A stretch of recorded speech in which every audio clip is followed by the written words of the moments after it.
네, 믿음, 소망, 사랑 시리즈, 오늘 사랑 시리즈 9번째입니다. 벌써. 사랑은 악한 것을 생각하지 않습니다 라는 제목이고요. 오늘 본문은 요한복음 13장 21절부터 30절까지의 말씀으로 여러분과 함께 은혜를 나누고자 합니다. 짧은 잠언 하나를 여러분과 좀 먼저 나누고자 하는데요. 아마 파워포인트에 나올 것 같습니다. 안병옥이라는 우리 철학자께서 이미 작고하신 안병옥 선생님께서 쓰신 그 인생론의 그 잠언 중에서 아주 유명한 구절을 여러분과 먼저 좀 나누고자 합니다. 이렇게 말씀합니다. 사는 것이 중요한 것이 아니다. 바로 사는 것이 중요한 것이다. 어디에 사느냐가 중요한 것이 아니다. 어떻게 사느냐가 중요한 것이다. 무엇을 말하는 것이 중요한 것이 아니다. 무엇을 행하는가가 중요한 것이다. 얼마나 오래 사느냐가 중요한 것이 아니다. 얼마나 보람있게 사느냐가 중요한 것이다. 오래전에 이 말씀이 우리 창조의 정원 모든 예배 그 공동체 가족들마다 이 말씀이 좀 가정 안에 중심에 좀 이런 말씀들이 좀 세워졌으면 하는 바람들이 들어요. 바르게 사는 게 중요하다는 거죠. 그냥 똑같이 사는 사람들이 많지만 여러 사람들이 있지만 그 중에서도 바르게 사는 사람들이 있다는 거예요. 우리 보통 어디에만 사느냐만 집중하거든요. 어디에 땅값이 오르냐, 어디에 편의시설이 많느냐, 어디에 무엇을 사람들이 많은 소위 말하는 핫플레이스에 사느냐, 주목받느냐, 중심지에 사느냐 이런 것들을 굉장히 이야기를 하는데 어떻게 사느냐가 중요하다는 거예요. 아무리 좋은 곳에, 좋은 집에, 좋은 장소에 남들이 부러워하는 동네에 살고 있어도 엉망으로 살 수 있는 거죠. 유창한 말을 많이 하는 것보다 더 중요한 것, 그가 살아가는 삶의 그 행함, 삶의 형태, 삶의 열매를 통해서 그 사람됨이 드러나는 것이죠. 얼마나 또 오래 사느냐의 시간의 문제라기보다는 얼마나 보람 있게 사느냐, 누군가와 선한 영향력을 주고 선한 영향력을 받으면서 아, 인생이라는 게 참 보람 있구나, 산다는 게 이렇게 아름다운 것이구나라는 것들을 경험하며 살아가는 것이 중요하다는 것이죠. 자, 근데 이 네 가지가 공통적으로 가능하게 할 수 있는 힘이 있습니다. 그것은 바로 생각이에요.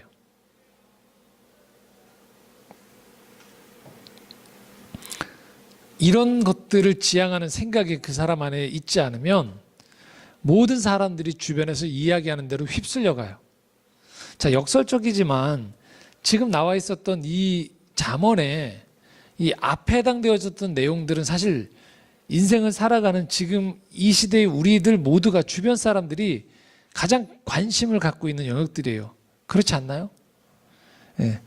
그냥 사는 게 중요하다고 생각해요. 그래서 막 때가 되면 결혼을 해야 되고, 때가 되면 뭐 애를 낳아야 되고, 때가 되면 어디에 살아야 되고, 계속 그냥 고정관념 속에 살아가는 거예요. 또 어느 지역에 사는 것 무척 중요하게 여기죠. 그리고 얼마나 그 사람이 유창하게 광고하고 자기를 홍보할 수 있느냐, SNS를 비롯한 모든 것들이, 매체들이 다. 그리고 얼마나 장수하느냐, 건강에 다 관심이 있죠. 주변을 둘러보면 다 이 얘기예요. 다. TV를 켜도, 인터넷, 스마트폰을 켜도. 그런데 그 중에 유독 다르게 사는 사람들이 있다는 거예요. 이 흐름 안에서도.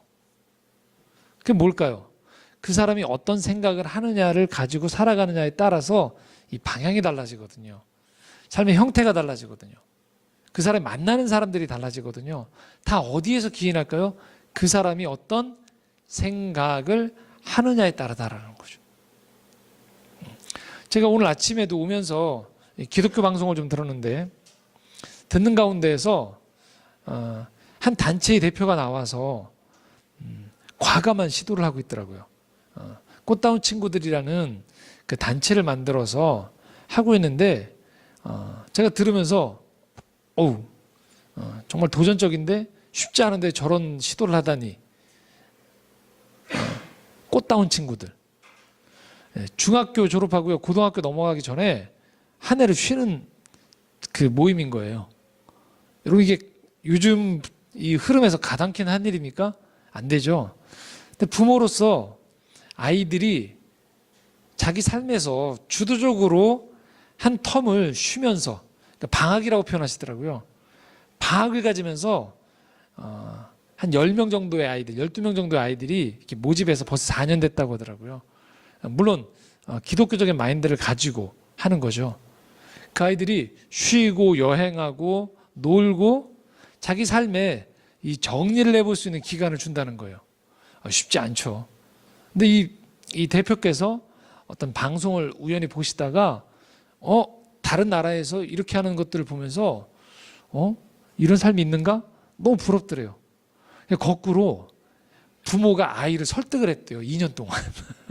중학교 졸업하고 좀 쉬면 어떻겠느냐. 전혀 의외죠. 아이가 처음에는 굉장히 부담스러워하다가 부모의 이런 얘기를 듣고서 동의가 되어져서 그렇게 쉬었다고 하더라고요. 쉬면서 여행도 하고 생각도 정리하고. 쉽지 않습니다. 저도 이 얘기 들으면서 그런데 중요한, 여러분들과 나누고 싶은 얘기는 꼭 그렇게 하라는 얘기가 아니죠.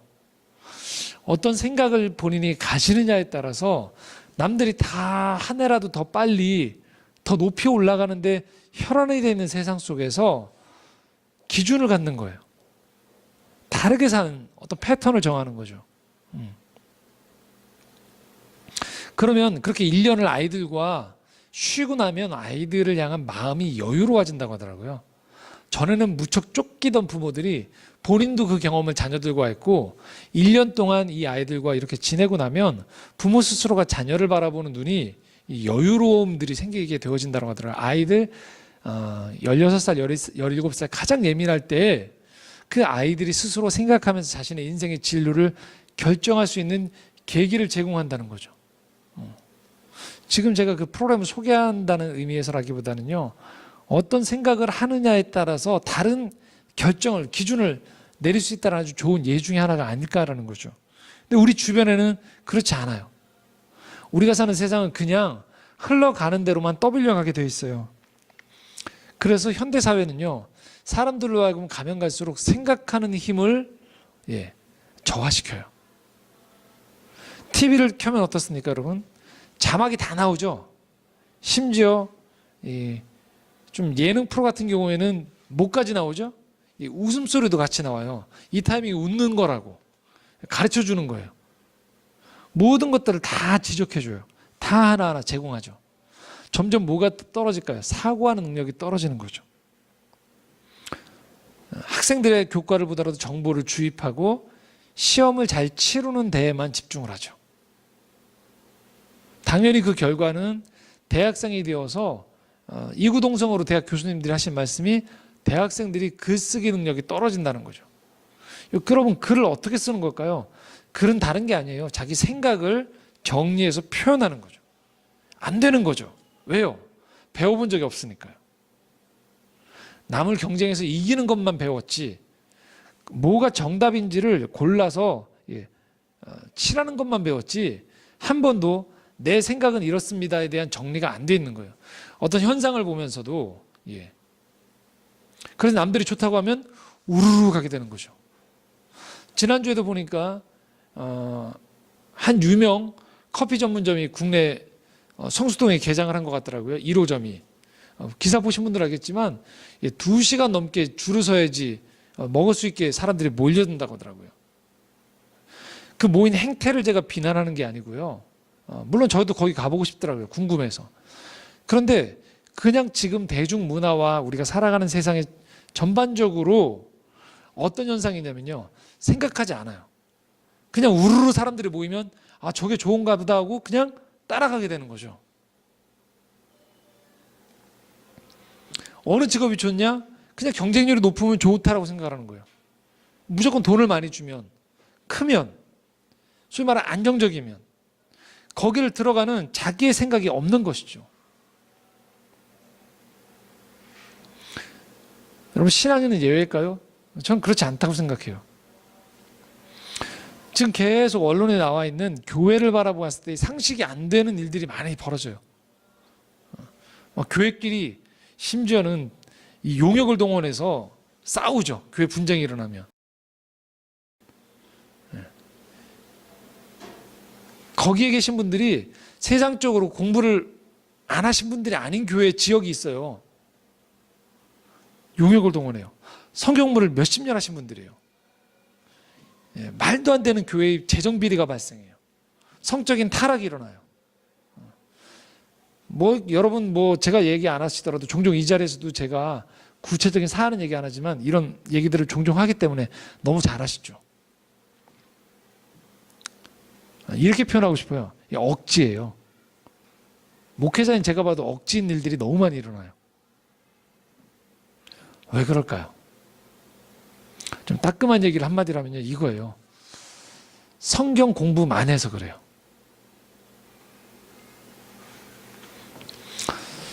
성경을 토대로 내 생각을 정돈을 안 해요. 성경이란 것조차도 마치 우리나라가 그렇게 교육열이 열풍인 것처럼 공부를 하는 거예요. 주입을 해요. 성경에 많은 왕들의 이름을 다 기억해요. 암송을 해요. 근데 그것들을 토대로 자기가 세상을 바라보는 사고관이, 생각이 정립이 안 돼 있어요. 그래서 어떤 문제가 발생하면요, 하나도 자기의 사고가 작동하지 않아요. 주변 사람들이 이야기하는데 똑같이 뜨거워지는 거예요. 똑같이 분쟁을 벌이고. 한 걸음만 물러서서 지켜보면 저 생각이 틀리다는 걸 알매도 불구하고 그렇게 할 수가 없는 거죠. 신앙인만 그런가요? 여러분 뉴스 보면 어떻습니까? 정치인들 너무 한심하죠. 여러분들 이해가 안 되죠. 왜 그럴까요? 한 사람 한 사람이 이 정치와 이 세상을 돌아가는 원리에 대한 것들에 대한 사고를 할 수 있는 시스템이 도저히 작동이 안 되는 거죠. 우리나라가. 어떻게 됩니까? 집단주의예요. 왜요? 이제 곧 선거가 다가오거든요. 직업인으로서 자신이 그 당에서 공천권을 받아야지만 그 다음 선거에 나아가서 직업을 유지할 수 있거든요. 그러니까 어떻게 합니까? 이 집단이 요구하는 대로 따라가게 되는 거죠. 건전한 그 내부 안에서의 소통과 토론이 없어요. 이것이 맞는가 틀린가가 아니에요. 당이 결정하면 그대로 따라간다는 것이죠. 왜요? 그렇게 안 하면 그 다음 선거에서 공천권을 주지 않거든요. 끊임없이 정치가 퇴행하는 것, 왜 그럴까요? 생각하는 정치인들을 양산해낼 수 없는 시스템 안에 우리가 갇혀있기 때문에 그렇습니다. 따지고 보면 전 영역이 다 그런 거죠. 창조정원에 저희가 신앙 세미나를 하고 있습니다. 근데 기존 교회하고 좀 다른 방식으로 좀 하죠. 신앙적인 내용도 다루지만 때로는 기독교 서적이 아닌 서적들도 같이 함께 나눕니다. 왜 나눌까요? 다른 게 아니에요. 생각의 틀을 우리가 형성해 나가기 위한 작업을 하기 위한 것이죠. 그냥 재미삼아 절대 아닙니다. 생각의 틀이 갖춰져 있지 않으면 마치 어떤 단단한 사물을 만들 때 주물에 해당되는 틀이 형성이 안 되는 거죠. 건물을 지을 때 설계도가 부실한 거예요. 서둘러서 함께 모이기만 하고 함께 활동만 하고 어떤 생각을 하는 사람들, 어떤 가치관을 가지고 있는 사람들, 우리가 어느 방향으로 가는지에 대해서 전혀 준비가 안 돼 있는 것이죠. 질문을 자꾸 던지면 사람들이 이렇게 얘기합니다. 귀찮다는 거예요. 그러면서 그냥 열심히 하자고 해요. 그냥 뜨거우면 된다고 해요. 열심히 믿으면 되는 거 아닌가? 우리 모인 곳이 뜨거우면 된 거 아닌가? 아닙니다. 그렇게 되면요, 무서운 사람이 돼요. 폭력적인 사람이 됩니다. 그래서 우리가 사회에서 만나는 사람들 중에서 신앙의 이름을 가졌는데도 불구하고 폭력적인 사람들이 왜 나올까요? 무례한 사람들이 왜 나올까요? 상식 밖의 행동을 하는 사람들이 왜 나올까요? 생각하지 않아서 그래요. 어떤 생각이요? 바른 생각이요. 성경에서 말하는 지향하는 건강하고도 균형 잡히면서도 풍요로운 생각을 하는 사람들이 없어요. 드물어요. 그래서 우리는 신앙 안에서 생각하는 사람들이 되는 것들이 중요합니다. 자, 그렇다면 오늘 이 설교의 제목은 바로 사랑은 악한 것을 생각하지 않는다라고 했죠. 그러면서 우리가 본문으로 택한 본문이 바로 이 가룟 유다가 예수 그리스도를 파는 장면이에요. 악한 생각이 대명사로 가룟 유다를 꼽습니다. 그가 했던 악한 생각이 뭘까요? 네, 예수님을 돈을 받고 팔았던 것이죠. 오늘 본문은 바로 그 장면의 바로 직전 장면이에요. 21절 말씀 한번 같이 읽겠습니다. 시작. 예수께서 이 말씀을 하시고 심령이 괴로워 증언하여 이르되 내가 진실로 진실로 너희에게 이르노니 너희 중 하나가 나를 팔리라 하시니. 예수님 말씀하세요. 제자들하고 함께 있는데 너희들 중에 한 사람이 나를 팔 거다. 제자들의 반응 22절에 나옵니다. 함께 읽겠습니다. 제자들이 서로 보며 누구에게 대하여 말씀하시는지 의심하더라. 당연히 그렇겠죠. 함께 있는데 예수님이 너희 중에 나를 누가 팔 거다. 제자들이 갑작스러운 스승의 말에 이게 누구냐라고 얘기하는 거죠. 그때 베드로가 24절에 이렇게 질문합니다. 함께 읽겠습니다. 시몬 베드로가 머리짓을 하여 말하되 말씀하신 자가 누구인지 말하라 하니. 자, 이제 예수님께서 26절에 이렇게 답변을 하십니다. 예수께서 대답하시되 내가 떡 한 조각을 적셔다 주는 자가 그니라 하시고 곧 한 조각을 적셔서 가룟 시몬의 아들 유다에게 주시니. 한 사람에게 줬어요. 떡을 한 조각을 적셔다가 건넸죠. 받은 사람이 가룟 유다였습니다. 엄청난 얘기거든요. 놀라운 얘기거든요. 그런데 이게 너무 놀라운 얘기다 보니까 제자들이 이 사태를 파악을 못했어요. 그리고 예수님이 지금 줬던 이 사태가 자기들 공동체 안에서 어떤 걸로 지금 방향이 튀는지를 모르다 보니까 우왕좌왕하는 가운데서 28절, 29절에 이렇게 말씀하고 있습니다. 함께 읽겠습니다. 이 말씀을 무슨 뜻으로 하셨는지 그 앉은 자 중에 아는 자가 없고 어떤 이들은 유다가 동괴를 맡았으므로 명절에 우리가 쓸 물건을 사라 하시는지 혹은 가난한 자들에게 무엇을 주라 하시는 줄로 생각하더라. 제자들은요, 가룟 유다를 가르치니까 이렇게 얘기한 거예요. 이 가룟 유다가 이 공동체 안에서 담당이 재정 담당이었거든요. 예수님이 이 3년간 공생애를 하면서 많은 사람들이 예수님의 그 공동체 12제자들과 예수님에게 먹고 마실 수 있는 것들을 헌금을 한 거죠. 그래서 그것들에 대한 누군가 돈을 관리해야 되지 않습니까? 그 담당이 유다였어요. 보통 여러분 어느 단체나 기관에서도 재정을 담당하는 사람들은 이 사리가 밝은 사람들에게 재정을 담당시킵니다. 이 착한 사람한테 맡기는 게 아니고요. 그러다 보니까 제자들 입장에서는 이게 판다는 게 지금 무슨 말인지 모르다 보니까, 그리고 가룟 유다에게 지금 떡을 주니까 가룟 유다가 지금 뭔가 명절에 쓸 물건을 사라고 지금 지목하시나? 또는 가난한 자를 지금 무엇을 우리가 가지고 있는 것들 중에 일부를 떼어서 주라고 하는 얘기인가 보다라고 착각을 하고 있어요. 다 우왕좌왕하고 있는 거죠. 오직 두 사람만이 이 상황을 알고 있어요. 예수님과 가룟 유다죠. 27절 읽겠습니다. 조각을 받은 후 곧 사탄이 그 속에 들어간지라. 이에 예수께서 유다에게 이르시되 내가 하는 말을 이를 속히 하라 하시니. 30절 같이 읽겠습니다. 유다가 그 조각을 받고 곧 나가니 밤이러라. 이 두 사람은 알고 있었던 거예요. 예수님과 떡을 받았던 가룟 유다는 알고 있었어요. 그래서 가룟 유다는 그 길로 나가죠. 상징적으로, 그리고 성경은 나간 그 상황을 이렇게 표현한 거죠. 밤으로 나갔다고 표현하고 있어요. 아주 의미 있는 얘기예요. 그리고 정확히 이 상황은 묘사한 것들은 잘 모르지만 누구나 다 아는 거죠. 전 세계 모든 사람들이 아는 건 유다가 예수님을 팔았다, 배신했다라고 알고 있어요. 누구나 아는 내용이에요. 그런데 성경에 희한하게 바로 이 지점에서 27절에 보면 이런 구절이 나와요. 조각을 받은 후 곧 누가 사탄이 그 속에 들어간지라.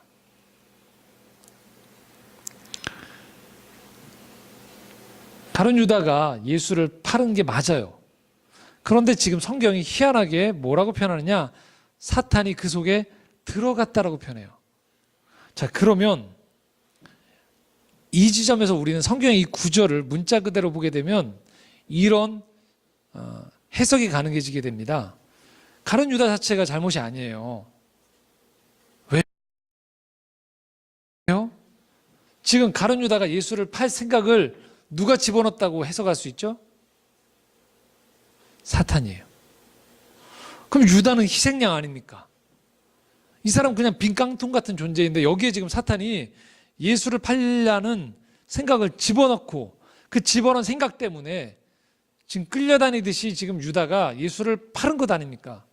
어찌 보면 유다도 이 영적인 세계의 희생자가 아닙니까? 라고 얘기할 수 있어요. 그리고 계속적으로 2000년 역사에서 나오는 질문은 뭐냐면 어차피 십자가에 달려 돌아가실 거면 누군가는 팔아야 됐을 거 아닙니까? 그 배역을 지금 유다가 담당하는 거 아닙니까? 저도 그 질문 많이 받거든요. 유다는 어찌 보면 연극으로 치면 누군가는 악역을 담당하는 그 악역을 담당했던 희생자라는 거죠. 여러분 어떻게 생각하십니까? 충분히 유다가 이렇게 표면적으로 생각하면요, 책임 회피를 할 수 있는, 유다를 옹호할 수 있을 만한 근거가 되는 구절처럼 보입니다. 그렇죠? 여러분도 그런 생각 해보셨을 거예요. 그런데 성경 전체를 보면 좀 다른 이야기가 나옵니다. 베드로전서 5장 8절 말씀인데요. 한번 같이 읽겠습니다. 근신하라, 깨어라. 너희 대적 마귀가 우는 사자같이 두루다니며 삼킬 자를 찾나니. 여러분, 마귀와 사탄의 일이 있어요. 어떤 일을 하냐면요, 마귀나 사탄은요, 삼킬 자를 마치 사자가 울면서 잡아먹을 자를 찾아다니는 것처럼요, 삼킬 자를 찾고 있어요. 이게 마귀와 사탄의 역할이에요. 그래서 좀 베드로도 그 사실을 알았기 때문에 뭐라고 표현하냐? 근신하라, 깨어라라고 얘기해요. 정신 바짝 차리라는 거예요. 생각 똑바로 하라는 거예요. 왜? 생각이 똑바르지 않고 잠들어 있고 생각이 게을러지고 마음이 부패하면 뭐 한다는 거예요? 우는 사자처럼 삼킬 자를 찾고 있던 사탄이, 마귀가 어떻게 한다는 거예요? 그 안에 들어간다는 거예요. 우린 여기서 이 마귀와 유다의 역할을 이렇게 구분할 수 있다는 거예요. 정리할 수 있다는 거예요. 마귀는 아무나 안 들어가요. 누구한테 들어갈까요?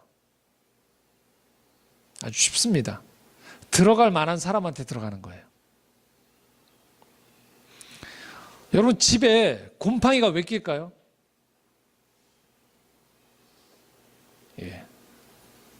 습해서 그렇죠. 습한 곳에 뭐가 펴요? 곰팡이가 피게 돼 있어요. 우리의 생각이 부패하면 뭘까요? 거기에 생각에 곰팡이가 피는 거예요. 마귀는 아무나에게 들어가지 않습니다. 마귀는 그 사람의 생각이 부패하고 마귀가 그 안에 거하기 좋아한 사람 안에 들어가는 거예요. 성경은 철저하게 우리에게 개별적인 책임을 요청합니다. 영적인 세계로 떠넘기지 않아요. 지금 이 설교를 듣고 있는 우리 가운데에서도, 우리 한 사람 한 사람에게도 하나님이 요청하시는 건 네가 어떤 생각을 가지고 있느냐를 물어보시는 거예요. 우리가 어떤 생각을 세워나가는 건 전적인 우리의 책임이에요. 떠넘기는 문제가 아니에요.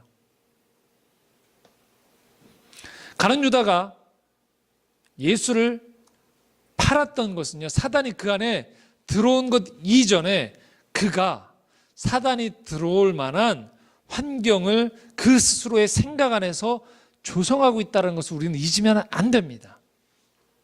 말씀이 좀 길지만 요한복음 12장 바로 앞장에 있는 사건 하나를 여러분과 나누고자 합니다. 요한복음 12장 1절에서 8절까지의 말씀인데요. 제가 읽어드릴 테니까 여러분 눈으로 따라오시면 되겠습니다. 요한복음 12장 1절부터 8절입니다. 6월절 엿새 전에 예수께서 베다니에 이르시니 이곳은 예수께서 죽은 자 가운데에서 살리신 나사로가 있는 곳이라. 거기서 예수를 위하여 잔치할세. 마르다는 일을 하고 나사로는 예수와 함께 앉은 자 중에 있더라.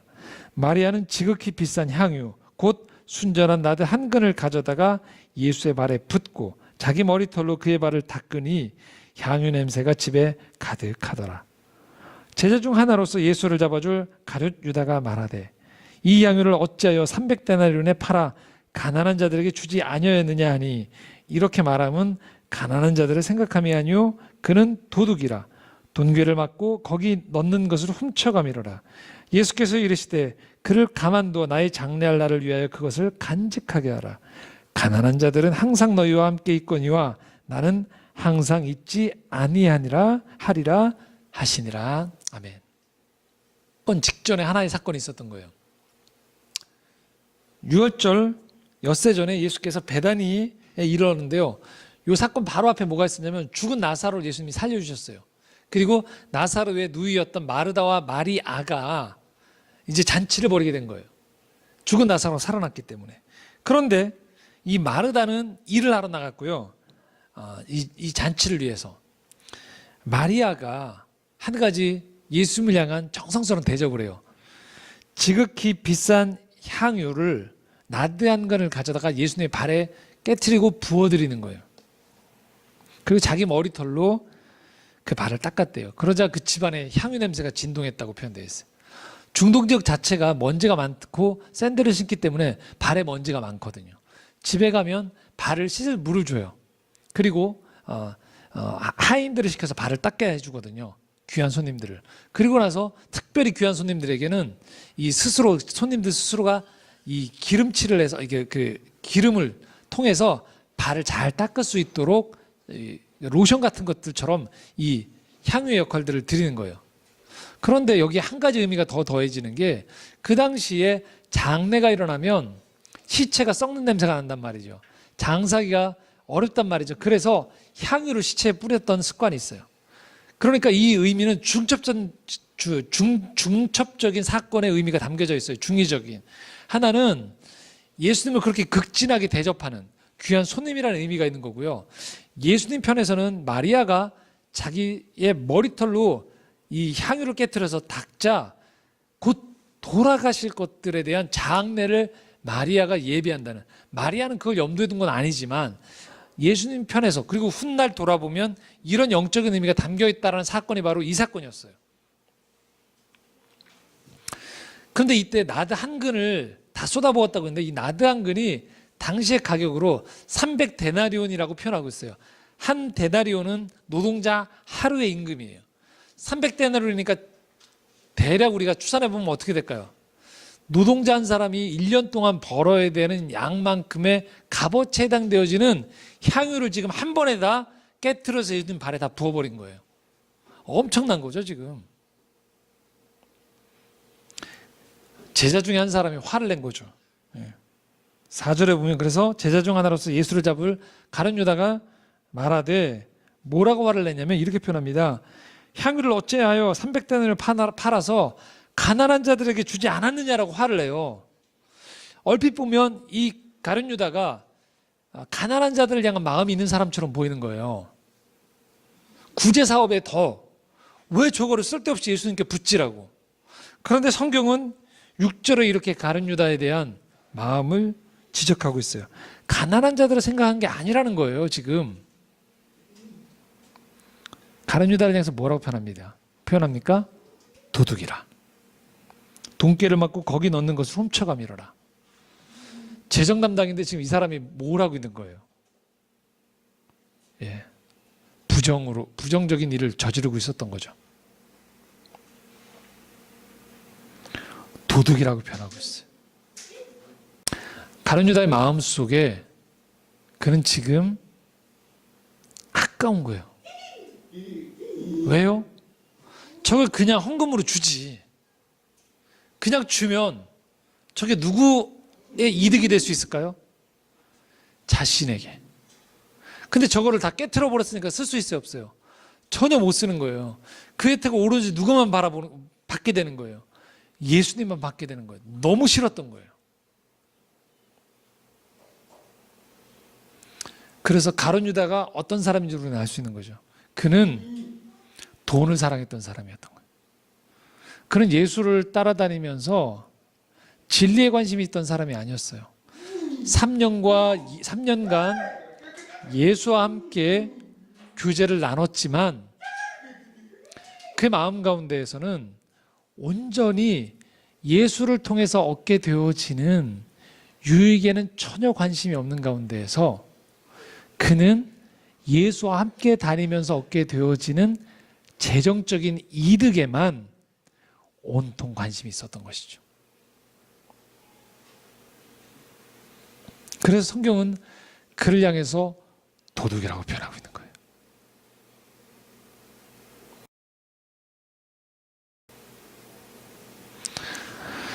그가 예수를 팔을 수 있었던 이유는 다름 아닌 예수를 따라다녔을 때 돈이 안 된다는 것을 알게 됐고 예수를 차라리 팔았을 때 자기가 원하는 일말에 돈을 얻을 수 있다라고 생각하게 되었던 것이죠. 그 마음이 독보수처럼 자라고 있었던 거예요. 그리고 그것을 마귀는 알고 있었던 것이죠. 그 많은 제자들 중에서 돈을 사랑해서 기꺼이 예수를 배반할 그 한 사람을 찾는다라면 유다가 적격이었다라는 것을 알고 있었던 것이죠. 이미 그 마음이 습해서, 이 마음이 부패해서, 그 생각이 왜곡되어 있어서, 그 마음이 진리와 스승을 사랑하는 마음이 없는 것, 그 생각이 왜곡되어 있는 것을 마귀는 알고 있었던 것이죠. 그래서 기꺼이 사단은 그 안에 들어가려고 했고 유다는 기꺼이 그 사단의 생각이 들어오는 것들, 사단이 들어오는 것들을 허락했던 것이죠. 오늘 같은 텍스트 안에 이 13장의 앞부분의 1절과 2절에서 이 상황을 이렇게 표현하고 있어요. 다시 한번 이 상황이 어떤 상황인지를 표현하고 있습니다. 요한복음 13장 1절에서 2절까지의 말씀인데 한번 같이 읽겠습니다. 시작. 유월절 전에 예수께서 자기가 세상을 떠나 아버지께로 돌아가실 때가 이른 줄 아시고 세상에 있는 자기 사람들을 사랑하시되 끝까지 사랑하시니라. 마귀가 벌써 시몬의 아들 가룟 유다의 마음에 예수를 팔려는 생각을 넣었더라. 성경이 허투루 써지지 않았다는 것, 성경이 하나님의 감동으로 기록되어 있다는 것을 알 수 있는 것은 바로 이런 구절들 때문에 더더욱 더 진리로 증명되는 거죠. 여러분 너무 아이러니하지 않습니까? 1절에 보면 예수님께서 아버지께로 이제 곧 죽을 때가 다가오신 거예요. 그런데 예수님은 뭐라고 표현하고 있습니까? 세상에 있는 자기 사람들을 사랑하시되 끝까지 사랑하신다는 거예요. 예수님은 단 한 사람도 포기한 사람이 없어요.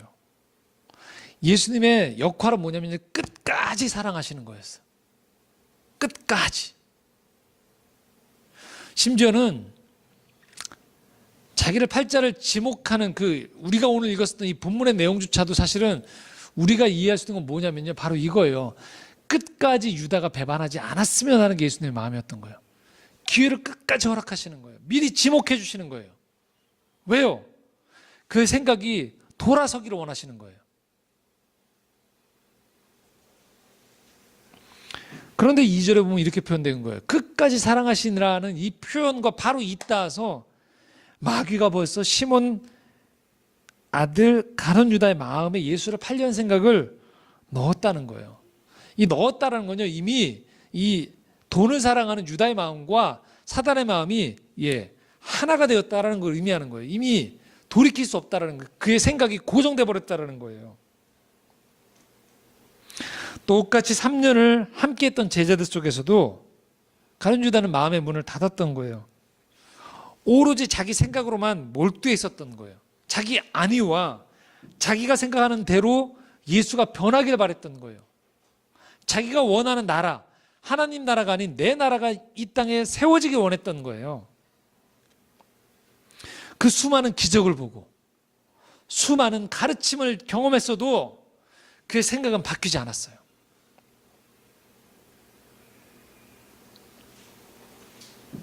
마침내 고정되어 있던 그의 생각은 변질이 되기 시작한 거죠. 썩어 들어간 거죠. 그래서 이렇게 말씀드릴 수 있습니다. 여러분, 인생은요, 둘 중에 하나예요. 변화가 되어지느냐, 변질이 되느냐예요. 하나님은 오늘도 끊임없이 우리에게 끝까지 여러분을 사랑하세요. 끊임없이 우리의 마음에 문을 두드리세요. 우리 생각의 변화를 촉구하세요. 우리가 경험하는 많은 일상의 성공의 경험, 실패의 경험, 사람들에게 호의를 받는 경험, 심지어는 거부받는 경험, 긍정적인 경험, 부정적인 경험, 그 모든 것들을 통해서 하나님은 끝까지 우리에게 사랑의 메시지를 보내세요. 그런데 자기 생각에 사로잡힌 가운데에서 도무지 이 하나님의 초청에 응답하지 않으면 변화가 일어나지 않아요. 그리고 나라는 생각은요, 결국은 변질로 흐르게 되는 거예요. 썩게 되는 거예요. 기독교 신앙이 바로 이렇습니다. 내가 믿는다는 사람 많아요. 근데 이 믿는다는 것들 속에 자기 생각이 고정되어 있는 사람이 있어요. 하나님이 오늘도 언제든지 나를 변화시킬 수 있다는 가능성, 나와 다른 생각을 갖고 다른 교파, 다른 변화의 여러 가지 상황에 놓이는 사람들을 바라보면서 나를 열어두지 않는 거예요. 내 생각으로 모든 것들을 판단해 버리는 거예요. 내게 맞는 그냥 이것으로만 모든 것들을 규정져요. 성경을 읽을 때도 내 식으로만 읽고요. 설교를 듣든 어떤 활동을 하든 내 생각의 모든 것들을 다 규정져요. 자, 어떤 일이 벌어질까요? 예수를 믿는데요, 사랑하며 믿는 게 아니에요. 정죄하면서 믿어요, 사람들을. 불편해지는 거예요. 그 사람이 옆을 보면 더 넓은 사랑을 품은 사람이 아니고요, 더 좁은 사람이 되어져 있어요. 그 사람 옆에 가면 항상 맞냐 틀리냐 얘기하고 네가 이런 게 잘못됐다는 지적을 받게 돼요. 그래서 많은 교회 분열들이요, 사랑으로 화해가 안 되어지는 이유는 왜 그럴까요? 온통 자기 생각 안에 갇혀 있어서 그래요. 예수님을 믿기 전에 사울이 그랬어요. 바울이 됐건 사울도 똑같았어요. 자기 생각 안에 갇혀 있었어요. 예수님 당시에 활동했던 바리새인과 서기관 어땠을까요? 자기 생각에 갇혀 있었어요. 수많은 이적을 봐도요, 전혀 변화가 일어나지 않아요. 왜요? 자기 생각 속에 갇혀 있기 때문이에요. 그렇게 자기의 생각 안에 갇혀 있으면요, 내가 믿는, 내가 생각하는 세계관과 다른 사람들 불편해지고요, 그 사람들을 나쁘다고 얘기해요. 자꾸만 그래서 행실이 폭력적으로 변할 수 있어요. 직접 폭력을 위해를 가하지 않더라도요, 그 사람 주변 사람들이 폭력을 경험하게 돼요. 정서적으로나 사상적으로나 관계적으로 폭력을 경험하게 돼요. 이기적으로 변하고 심지어는 자기가 악을 자행하고 있어도요, 그것을 몰라요. 왜 그럴까요? 그 중심에 내가 있기 때문에 그렇습니다. 자기를 사랑하는 거예요. 진정한 사랑이 악한 생각을 하지 않는다는 것은 바로 이 우리를 사랑의 길로 부르시는 예수 그리스도 안에 우리를 개방한 가운데 우리가 좋은 의미로 좋은 사람으로 변화되어지는 과정에 우리가 들어선다는 것을 의미하는 것입니다. 여러분, 사랑하면 악한 생각을 할 수가 없어요. 왜냐하면 사랑이신 하나님이 점점 우리를 변화시키기 때문에 그렇습니다. 지난주에 제가 금요일에 우리나라에서 요즘 이 어른이 없다고 하는데 어른으로 존경받는 분 중에 한 분이 계시죠. 그 100세를, 올해가 100세인 1920년에 태어나셨던 이 연세대학교 명예 그 교수인 김형석 교수님이라는 분이 계세요. 김형석. 이분이 크리스찬이시거든요. 근데 이분이 100세 기념으로 기독교 출판사에 책이 나왔어요.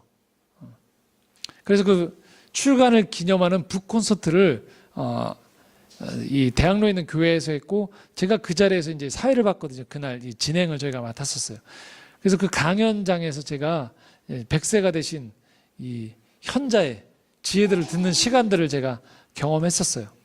그런데 그때 그분이 아주 인상 깊었던 말씀, 제가 남았던 얘기 중에 두 가지가 있었어요.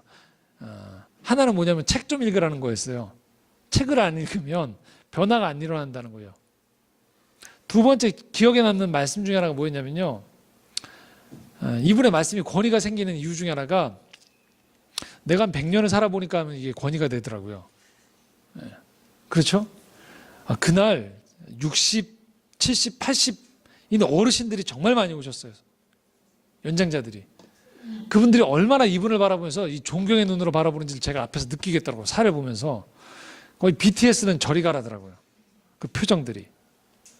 근데 이분이 하셨던 말씀 중에 하나가 이런 얘기를 하셨어요. 연세대학교 명예교수인데 자기가 학교를 퇴임하고 이후에 은퇴한 교수들을 쭉 보니까요. 이렇게 표현하시더라고요. 학교를 다니면서 학교 월급 받고 그냥 자기만을 생각하는 교수들이 있대요. 자기만, 자기 안위만. 그러면 학교를 퇴임하는 순간에 그냥 사라져버린대요. 그런데 학교를 다니면서 학생들을 사랑하고 학교를 사랑했던 교수들이 있대요. 그 사람들은요, 졸업하고도 학교와 함께 살아가더래요. 계속 이름이 회자되고 연세대학교라는 그 학교와 더불어서 계속 살아 숨쉬는 존재가 된대요. 이후에도 계속 활동을 하고요. 학교 다니면서 오로지 자기만 생각했던 사람들이에요. 학교 월급 받으면서. 그 사람들은 퇴임하는 순간에 끝나버리더래요. 왜 그럴까요? 오늘 말씀과 연결해서 말씀드리면 이런 거예요. 자기만 생각하면서 자기 안에 갇혀있는 사람은요, 결국은 이 사랑이라는, 이 세상을 살아가는 사랑이란 큰 바다에서요, 적응을 못하는 거예요. 자기 사랑이라는 사막에서 그냥 살아가는 거예요. 하지만 진정으로 나만을 생각하는 자라는 그 몰두의 생각에서 벗어나서 나를 개방하면, 여러분, 이 세상은요, 하나님의 사랑이라는 넓은 드넓은 우주와 바다가 존재해요. 그 속에서 교류를 하는 거죠. 그렇게 사랑의 삶을 살아가는 사람들과 함께 배우고 익히고 기쁘고 서로 이 세상을 바꿔나가는 일에 여러분 동참하게 되어지는 거예요. 여러분, 오늘 말씀을 좁게 해석하지 마세요. 악한 생각을 안 한다는 게 누구 안 미워야겠다, 예쁜 생각에 해야겠다, 이 정도를 얘기하는 게 아니에요. 오늘 여러분 전체를 통해서 사랑의 길로 불러주시는, 그래서 여러분의 생각 자체가 달라지는 거예요. 남들은 자기만 생각하고 남들은 어디에 살까, 얼마나 오래 살까, 얼마나 그냥 재미있게 살까를 생각하는 세상 속에서 하나님 나라 안에서의 바른 생각을 하며 살아가는 거예요. 하나님은 우리를 그렇게 부르시는 거예요. 사랑하며 산다는 건 여러분, 그래서 그 사람의 생각이 달라지는 거예요. 세상을 바라보는. 그 사람이 어떤 인생의 집을 짓고 살아가는지, 어떤 사람들과 함께 더불어서 인생의 아픔을 동참하고요, 인생의 희망을 보여주고 세상을 하나님 나라로 바꿔가는 틀로 바꿔나가는 거죠. 하나님은 오늘 우리를 그렇게 부르시는 거예요. 여러분의 일상을 통해서, 말씀을 통하여서, 우리 모든 활동을 통하여서요, 생각 자체가 바뀌어지기를 원하시는 거예요. 조금 몇 가지 신앙적인 체험을 하고 조금 더 우리끼리 더 많이 모여서 즐거운 경험하고, 여러분 그 차원이 아닙니다. 여러분의 생각 자체가 하나님의 생각으로 바뀌어가기를 원하시는 거예요. 이 우주 만물을 창조하셨던 창조자의 생각, 내 것만 챙기는 이 세상 속에서 더불어 하나님 나라를 세워가는 가운데 선한 생각을 하며 살아가는 사람들로 여러분을 바꿔나가기 원하시는 거예요. 오늘도 여러분의 모든 일상은 그 부르심에 응답되어지는 겁니다. 혹시 여러분 생각이 지금 자꾸만 위축되세요? 어두워지세요? 주님이 여러분에게 부르시는 그 부르심에 여러분을 열어놓으십시오. 여러분의 생각을 바꾸십시오. 여러분의 가치관과 세계관이 더 좋은 것들을 경험하십시오. 좋은 사람들을 만나고 좋은 책들을 읽고 좋은 경험을 수고하셔서 찾아가십시오. 그냥 움츠러든 가운데서 자꾸 좋은 일만 생기기만 바라지 마시고요. 생각의 기준을 세우시고요. 그런 사람들을 찾아다니시고 그 만남을 유의미하게 여러분 연결하십시오. 그 수고가 여러분에게 보답할 것입니다. 왜냐? 바로 그 사람들 가운데 하나님이 끊임없이 계속 좋은 사람을 붙여주시기 때문입니다. 하지만 움츠러 있는 가운데 여러분의 생각을 자꾸만 어둡고 왜곡되고 좁게만 생각하면 여러분 그 생각 속에 사단이 들어올 수 있다는 것들을 기억하십시오. 오늘도 주님 안에서 좋은 생각, 선한 생각, 하나님 나라를 이뤄갈 그런 사랑의 생각으로 여러분을 바꿔 나가시길 바랍니다. 오늘이 어린이날입니다. 어린이들도 마찬가지예요. 그냥 내버려 두면 이 세상 속에서 그 아이가 악하게 누군가에게 해를 끼칠 수 있는 사람이 될 수도 있다는 거 우리가 기억합시다. 사랑으로 이 아이들에게 선한 것들을 주기 위해 노력할 수 있는 우리 모두가 되어져야 할 것이고 우리 스스로도 그렇게 선한 생각을 하면서 살아갈 수 있는 사랑의 사람이 되시기를 소망합니다. 기도하겠습니다.